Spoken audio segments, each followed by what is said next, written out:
Queremos dar la bienvenida a nuestro invitado. Él es el presidente de la ATC, Anderson Quiseno, y lo queremos tener porque en medio de todo lo que hemos conversado, que está sucediendo en el panorama nacional, ese difícil panorama de orden público, se nos está pasando por alto algo. ¿Qué está sucediendo con el sector transportador del país? Ellos que viven de primera mano cualquier situación de orden público, que son los primeros en vivir las consecuencias de la violencia, hoy sí que es cierto que están padeciendo los estragos de ese conflicto que tenemos. Presidente Quiseno, buenas tardes, bienvenido, ¿cómo está? Andrea, buenas tardes a toda la mesa. Gracias por aceptar la invitación.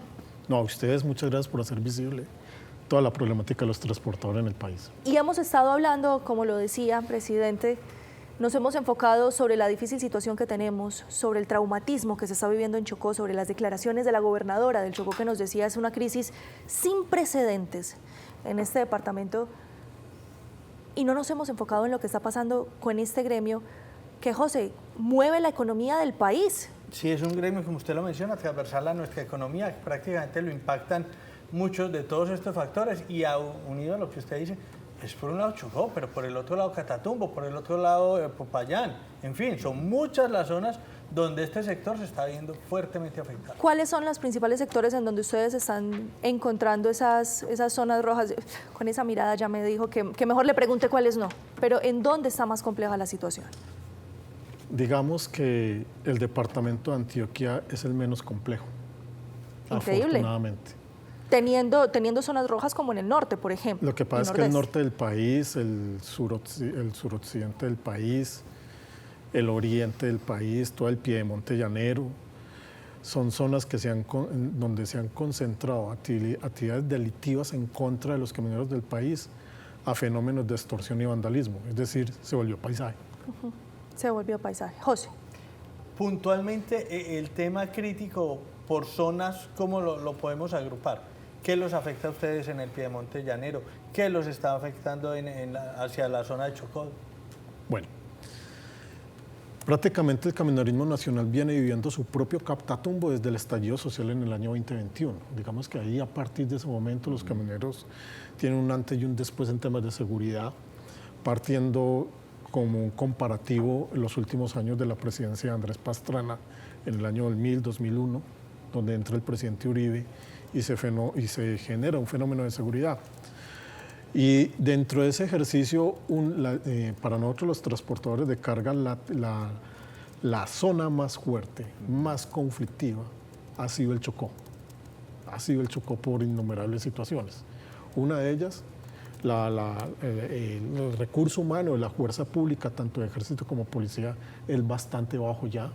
Los recursos logísticos de ellos también son complicados de obtener, y básicamente pues los pocos policías y los pocos soldados que quedan pues dan el mejor de sus ánimos, pero la manera como el gobierno nacional ha diezmado la fuerza pública, eso sí que no tiene precedentes, y eso golpea precisamente todo este ejercicio delictivo y de situaciones anómalas que enfrentan los transportadores de carga, no solamente en el Chocó, sino en cualquier parte del país hoy. Anderson, usted está hablando de una disminución en ese pie de fuerza. ¿Usted se siente abandonado por parte del gobierno nacional?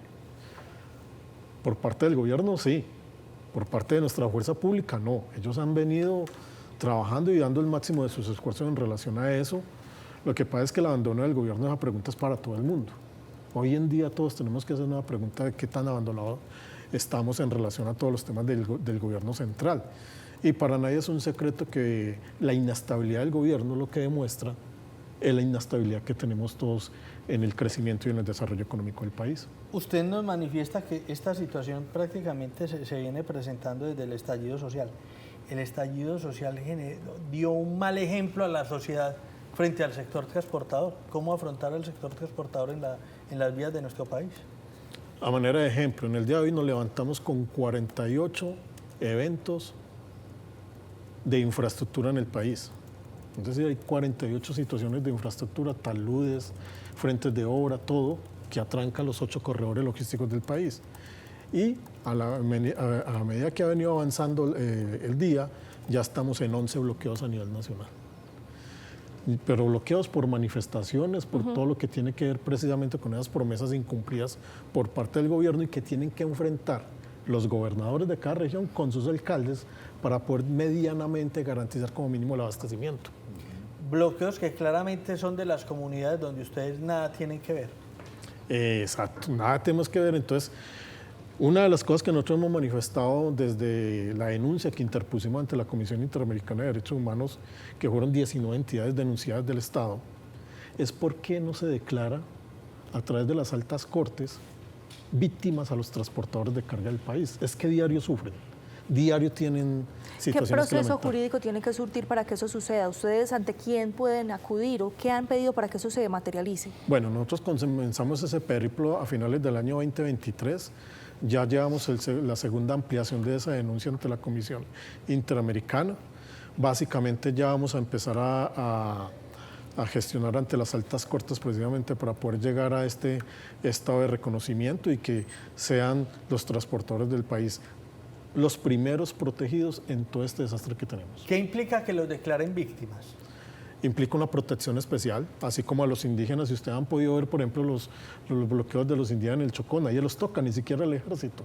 Es decir, ahí hay un fenómeno de protección que tiene que abordar el gobierno y de una u otra manera ser corresponsable de lo que le pase a los transportadores ante entidades internacionales a través de los instrumentos internacionales. Estos bloqueos, estas situaciones, ¿qué pérdida les está trayendo al sector? No sé si lo podemos cuantificar diario, semanal, mensual, no sé. Listo, entonces vamos allá. Normalmente el Ministerio de Transporte tiene alrededor de 50.000 registros de operaciones diarias de transporte de carga. De los 50.000, alrededor del 60% son operaciones de carga pesada, es decir, camiones pesados que mueven más de 10.5 toneladas. O sea que estamos hablando de 28.000 operaciones de transporte de carga.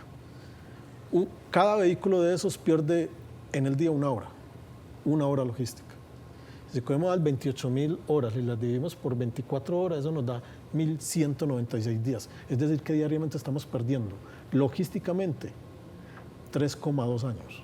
Increíble. O sea, el país está frenado. Está peor que frenado. Está estancado. Involucionamos. Con cada día que pasa, involucionamos. Vamos en reversa frente a ese escenario en temas de competitividad logística. Y en temas de dinero, si volvemos a las 28 horas, cada una de ellas a 70.000 pesos, porque es un promedio que se tiene alrededor de este escenario, eso nos da unas pérdidas cercanas, nada más por esas 28.000 operaciones, de 588.000 millones de pesos al año. ¿Esas pérdidas son solo del sector transportador o eso lo asume toda la cadena logística? Solo los propietarios de equipo con sus conductores y lo que se deriva en relación a esa operación de propietario. Anderson, acá hay un tema también muy complicado y es en cuanto al bienestar de los conductores. Ellos, ¿cómo se sienten frente a esta situación? ¿Ya les da miedo viajar por ciertas rutas? También hemos visto que están apareciendo muchas banderas del ELN en las carreteras. Ellos siempre andan con temor, con incertidumbre, saben que tienen unas familias que sostener, los empuja precisamente esa necesidad de familia, de poder mantener satisfechas sus necesidades básicas. Tenemos poco recambio de conductores, digamos que los conductores hoy en día, todos los que van saliendo de las escuelas lo que buscan es salir del país. ¿Para dónde? Para cualquier lado, pero que puedan trabajar tranquilos. Y lo que tenemos es una cantidad de conductores que básicamente van cumpliendo su edad, sí son muy conocidos en las zonas, pero si no tenemos ese recambio generacional en el tema de los conductores, con mayor razón vamos a ver estancada la economía del país, porque es que la economía del país en un 91% depende del transporte de carga ¿Cómo así? terrestre. ¿Los conductores están yendo para Estados Unidos? Para ¿Estamos exportando conductores? Digamos que la situación de violencia y la falta de oportunidades y no poder generar una actividad tranquilamente, pues lo que buscan todos los conductores jóvenes es salir del país. Y le voy a acuñar a eso algo, Anderson. ¿Y cómo estamos en términos de infraestructura? Porque ustedes, además del orden público, tienen que pelear con unas vías que en la mayoría de los casos, o en algunos casos, para no generalizar a mal, no están en las mejores condiciones. ¿Cómo están ustedes en infraestructura? Si uno mira desde el punto de vista generacional o las generaciones en materia de desarrollo de infraestructura del país, estamos atrasados en 80 años comparándonos con los otros 37 países que hacen parte de la OTE. O sea, es un atraso importante, considerable. Por ejemplo, el tema de los peajes de este país, lo único que ha visto, o la única manera que ha visto de poder recaudar recursos económicos para la infraestructura del país es el tema de los peajes. Y cuando uno mira países en desarrollo en relación a eso, los recursos salen de otra manera, mucho más consensuada con una nación, pero sin tanto impacto alrededor precisamente del bolsillo de los camineros, para hacer en este caso. Anderson, ¿cuál es la línea directa del gremio de transportadores de carga con el gobierno nacional? ¿El Ministerio de Transporte? ¿Será el Ministerio de Hacienda, Seguridad, de Defensa? Me excuso ahí. Y usted también hablaba algo esta semana sobre una mesa interinstitucional con la superintendente de sociedades. Háblenos de esas dos situaciones. Lo que pasa es que en medio del paro del año de septiembre del 2024 del año pasado, Cielo Rusiski, la directora de la Superintendencia de Industria y Comercio, manifestó su intención de crear un comité entre Supersociedades, Supertransporte y la SIC para poder atender los reclamos y las quejas de los camineros, de los propietarios y los conductores de los camiones. Al día de hoy esa mesa no existe. O sea, eso se quedó, como se dice coloquialmente en Chile, en chamullería. Es decir, prometen una cantidad de cosas. O sea, fue un anuncio en X. Tratan de convencer a todo el mundo con acciones, pero a la hora de la verdad no hay acciones directas. Y ahorita con este cuarto cambio de ministro, ya entrando en una recta final de este gobierno, lo que deja entrever es que el ministro o la ministra que está entrando tiene otros objetivos, y así lo manifestó en su posición. Prácticamente el sector transportador de carga terrestre no es una prioridad ya para el gobierno nacional. ¿Hay zonas vetadas para ustedes? ¿Hay lugares en los que ustedes en este momento no pueden ingresar? Por ejemplo, el Caquetá es una zona muy compleja en el tema de extorsiones, es decir, hay que pagar casi que vacunas a uno y otro para poder terminar una operación de transporte carga. Eso, qué pena la pregunta que le voy a hacer, pero cuando uno entonces está negociando un flete para Caquetá, el transportador es consciente de que le va a tocar dar más dinero del que está llevando porque no son los peajes oficiales, son otras cosas que tiene que pagar. ¿Y eso se discute cuando se está haciendo el cálculo de un flete? Es que para nadie es un secreto eso. Por ejemplo, en las vías que van al Chocó por Risaralda y por Antioquia, que no tienen peajes, tienen peajes indígenas. Y todo ese tipo de situaciones pues, se consideran a la hora precisamente de establecer una tarifa para poder llevar una mercancía.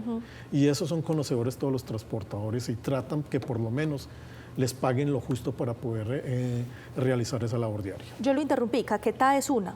Caquetá es una, Putumayo es otra, el Piedemonte Llanero es otro.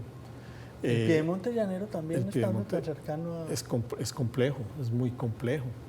Todo lo que tiene que ver con la zona norte del Meta. Y nada que decir, por ejemplo, en el tema del Chocó. El tema del Chocó es sui generis en ese sentido. Digamos que es el papá en relación a todo esto. Anderson, le cambio de tema un poco. Finalmente, el tema del aumento en cuanto al diésel, ¿en qué quedó? ¿Cómo va para este 2025? Nosotros lo que sentimos es que el presidente de la República se viene preparando con un gabinete de guerra en ese sentido. Cuando decimos de guerra es que no van a atender precisamente las propuestas que se viene haciendo de este sector para poder llegar a un acuerdo en el tema de los combustibles. Ellos están obsesionados con un tema de recaudo fiscal que tienen que hacer a toda costa y creemos que lo que están haciendo es midiendo las fuerzas para ver con qué se van a enfrentar más adelante al momento de un anuncio por parte del Ministerio de Hacienda en temas de combustible, mucho más con un gabinete que básicamente es nuevo y no ha enfrentado precisamente las situaciones que se puedan derivar de una situación tan compleja como es el aumento del diésel. ¿Por qué sienten ustedes que es un gabinete de guerra? ¿Puntualmente por alguna persona en especial del nuevo gabinete? ¿Por la llegada de alguien? Uno tiene que decir las cosas como son. Cuando estaba el ministro Cristo, el ministro Iván Velázquez de Defensa, el ministro Reyes de Transporte, inclusive la ministra de Minas y Energía, se hablaba y se conversaba. O sea, había maneras de llegar precisamente a unos puntos de poder atacar esos problemas, pero el gobierno ha venido avanzando precisamente en cambiar varios ministros y varias ideas desde el punto de vista administrativo de gobierno que no favorecen precisamente que se pueda ver un gabinete como un gabinete amigo a la hora de hablar. Básicamente lo que vemos ahora es que escuchan, pero no atienden y no definen absolutamente nada, y eso lo que hace es crear malos ánimos en relación a este sector. O sea, tenemos un gobierno complaciente con los bandidos y beligerante con los transportadores. Sí, literal. Es la palabra, por eso nosotros los transportadores de Antioquia agradecemos mucho lo que viene pasando con el gobernador. Uno ve los enfrentamientos de él con el gobierno. Pero así como nosotros vemos los enfrentamientos del gobernador Andrés, vemos los enfrentamientos de otros gobernadores, como la gobernadora del Chocó, como el gobernador de Santander. Pues las situaciones son bastante complejas también, muy similares a las de Antioquia, pero más controladas en Antioquia. Aquí hay cierto orgullo del antioqueño que permiten de una manera enrocar el departamento sin que se pierda el resto del país. Anderson, entonces vuelvo y le repito la pregunta de ahora porque creo que no me respondió. ¿Con quién conversan ustedes en el gobierno nacional? Hay línea con todos. O sea, ¿todos los escuchan? Todos nos escuchan. Pero, ninguno le... ¿El pedido cuál es? Acatar sus... Si vamos al tema de los combustibles. Sí, y de seguridad. Listo, pero vamos primero con el tema de los Sí. combustibles. Es que atiendan las recomendaciones técnicas de lo que nosotros hemos venido manifestando como la Fórmula Colombia en términos de combustible. O sea, al menos...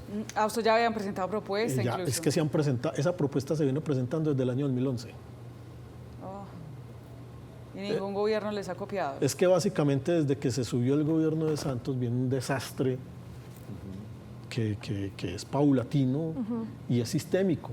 Y uno de esos tiene que ver con el tema de los combustibles.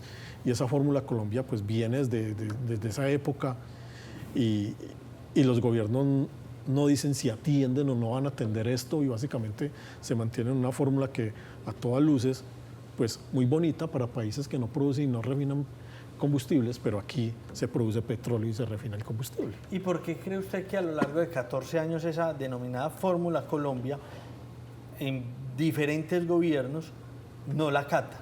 Por los intermediarios. Es que en medio de la cadena del precio del combustible hay intermediarios que se sostienen precisamente de esos recursos. Entonces, mientras los intermediarios se mantengan ahí, se mantengan negocios alrededor precisamente de la explotación y la distribución y el consumo del combustible, esos intermediarios no van a dejar por ningún sentido de ganar, de seguir percibiendo sus ganancias a costa precisamente de lo que podría significar entrar a estudiar la Fórmula Colombia de los combustibles. Pero haciendo las veces como de abogado del diablo, aunque el gobierno ha tratado de meter varios goles, porque ha tratado de meter varios goles en el tema de los combustibles, en general el gobierno no ha subido significativamente el combustible en los últimos meses. Es verdad, y eso ha permitido de una u otra manera, que es lo que nosotros manifestamos, esto no es un problema solo de los camioneros.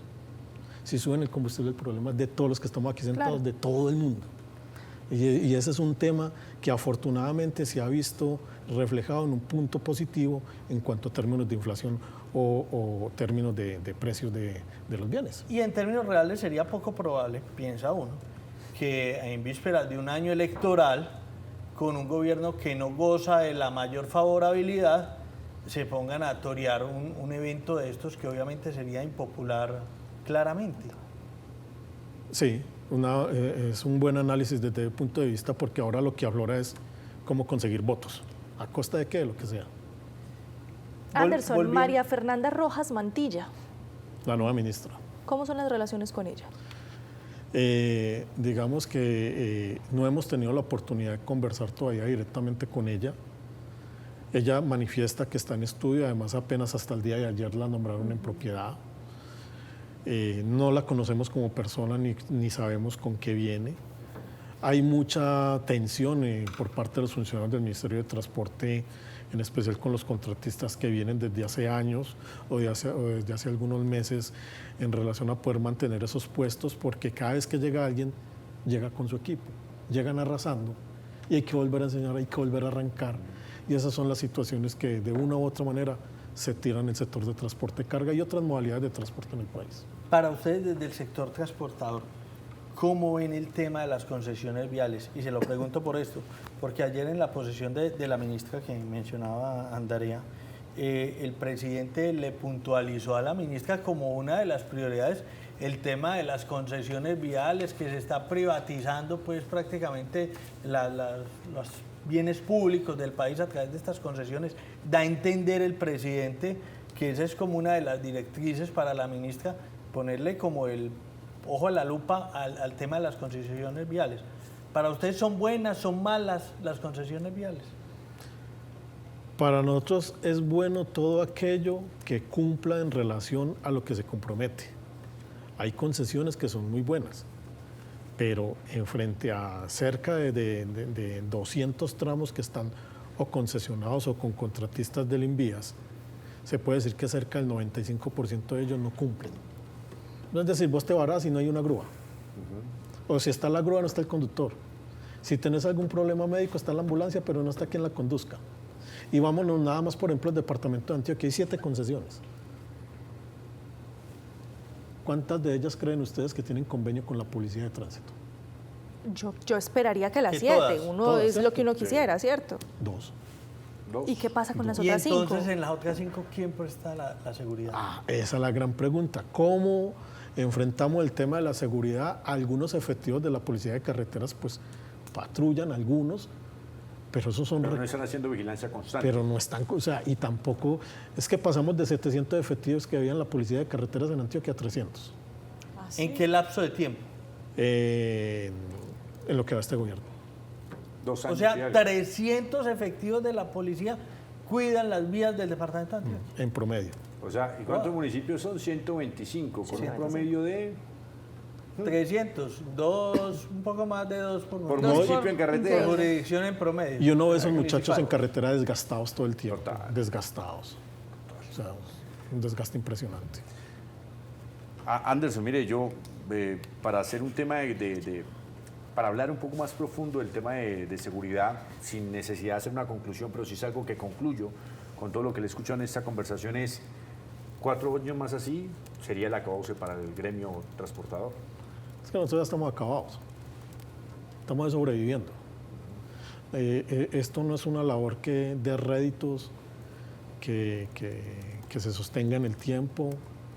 Muchos transportadores vienen vendiendo su propio patrimonio tratando de salir de las operaciones. Hay mucho conflicto. El gobierno se ha encargado de crear muchos conflictos, por ejemplo, entre los dueños de la mercancía, las empresas de transporte y los propietarios de los camiones. Eso es un conflicto acelerado que es una bomba de tiempo. Y todo es por temas de seguridad.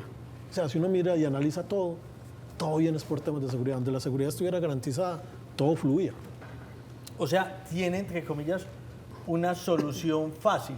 O sea, si el gobierno le pusiera priorizar a los temas de seguridad, ¿ustedes se sentirían tranquilos con el resto de la problemática que tienen?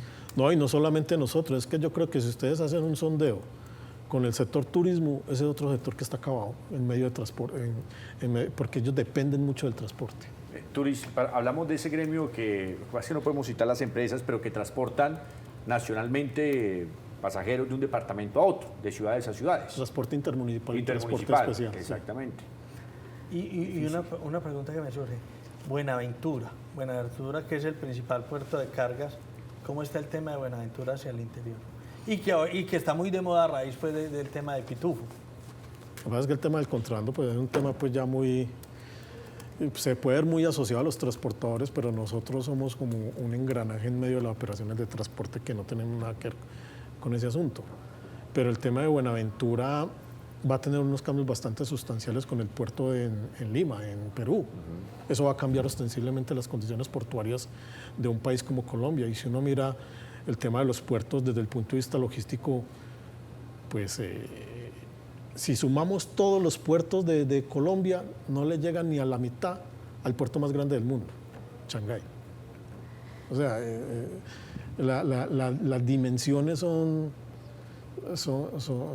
escabrosas y eso lo que permite, lo que deja entrever es que la competitividad del país no es la más aliada para poder decir que estamos en un país en vías de desarrollo. Anderson Quiseno, presidente de la ATC, muchísimas gracias por haber aceptado nuestra invitación. No, a ustedes muchas gracias por hacer visible precisamente, vuelvo y reitero, los problemas de los camioneros y aquí estamos precisamente para poder seguir adelante en esta bonita labor del camionerismo nacional. A todos